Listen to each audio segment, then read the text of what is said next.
Hey, this is Pastor Dave coming to you with your Monday Mojo. This middle of July, the 13th, we're already at the 13th of July in 2020, and it has been a crazy year, right? But here we are, and so hope you had a good weekend. I know I did. So today I want to talk with you about keratinization. Keratinization. Now, some of you might know what that is, but let me give you a little story. Last night, as I was getting into bed, I did something that I have no idea how you can possibly do with the nice comforter that we have. But I'm getting into bed and I tore my little toenail. Doesn't sound like much, right? But ouch, the pain. I just wanted to shriek. And so I got up this morning and that thing was hanging there, and I thought, if I don't trim this thing off, I'm going to be catching it all day long and I'm going to be going, yeah. So I got up and trimmed it off. But there's an interesting thing about toenails and hair. There's this process called keratinization. See, basically toenails and hair are dead cells. You know, they have our DNA, they can do traces that way, but they're basically dead cells. And what happens is, at the base of a hair follicle, new cells are produced, old ones get pushed out, and your hair grows. Or at the base of your fingernail or your toenail, new cells get made and old ones get pushed out, and you have a nail. They're dead cells.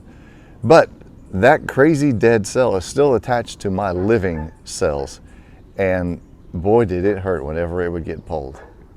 Got me thinking about this.